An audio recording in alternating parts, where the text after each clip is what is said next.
আমরা বের হয়ে গেছি, তুমি গাড়িটা নিয়ে সামনে আসো। হ্যাঁ হ্যাঁ, তাড়াতাড়ি আসো।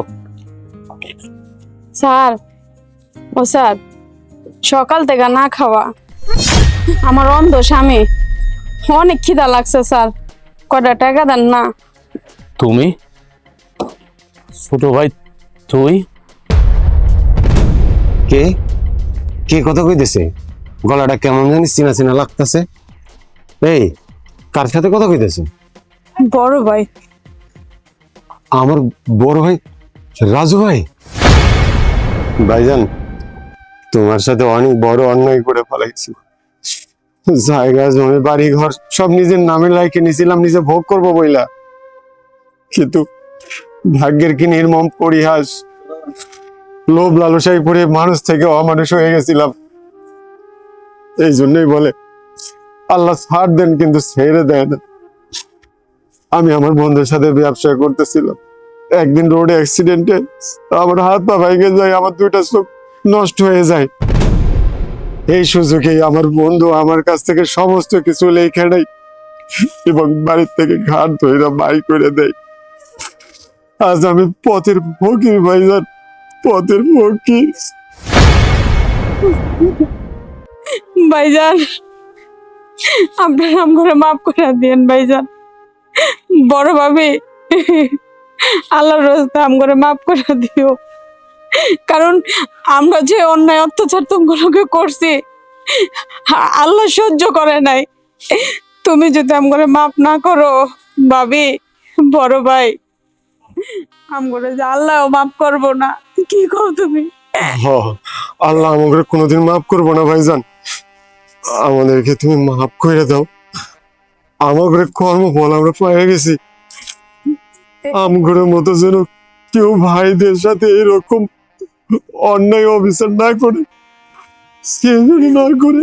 তবে দুঃখের কথা শুনা আমার অনেক খারাপ লাগলো, কিন্তু আমি কোনোদিন ভাবি নাই যে তোদের দুজনের সাথে আমার দেখা হবে। কোথায় গেল অহংকার, গৌরিমা? কই গেল তোর? হ্যাঁ, তোর আর তোর বোর? তখন আমি বলছিলাম চেয়ারম্যানের সামনে, মনে পড়ে, যে আমার এই কষ্ট, আমার এই দুঃখ আর কেউ দেখুক আর না দেখুক, উপর আল্লাহ কিন্তু একজন দেখতেছে। আর আজকে আল্লাহর রহমতে আল্লাহ আমার লক্ষ লক্ষ টাকার মালিক বানাইছে। এই যে বাড়িটা দেখতেছ, ও তুই দেখবি কিভাবে? আল্লাহ তো তোর চোখ নিয়ে গেছি। তার বউ দেখতেছে না এই যে বাড়িটা, এই বাড়িটা আমার, আমার তিনটা গাড়ি, চারটা ফ্যাক্টরি। আল্লাহ চাইলে সবই সম্ভব। আল্লাহ যে কখন কারে দিবে আর কখন কার কাছ থেকে কেড়ে নিবে আল্লাহ ভালো জানে। আল্লাহ শুধু দিয়া পরীক্ষা করে মানুষকে সম্পদ। তুই আমার ভাই, আমার ঘরে একটু চাল ছিল না ভাত খাওয়ার জন্য, অথচ তুই তোর শ্বশুর বাড়ি নিয়া, শালি নিয়া, শাশুড়ি নিয়া মোরগ পোলাও খাইছ, আর আমি না খায়া তোর ভাবি আর আমি দিন কাটাইছি।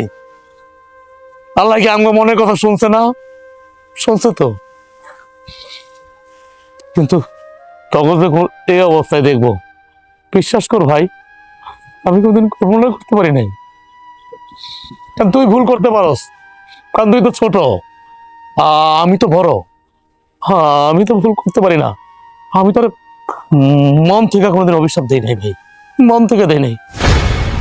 কিন্তু তুই আমার এই কষ্ট গোলাতি সৎ আল্লাহর আরশ পর্যন্ত কাইবা উঠছে। আল্লাহর মায়ের দুনিয়ার বাইর। বাদ দাও এখন এই সমস্ত কথা। তুমি ওদের অবস্থা দেখতেছো না? ওরা এখন রাস্তায় রাস্তায় ভিক্ষা করে, আর তুমি তো বড়, ওরা তো তোমার ছোট।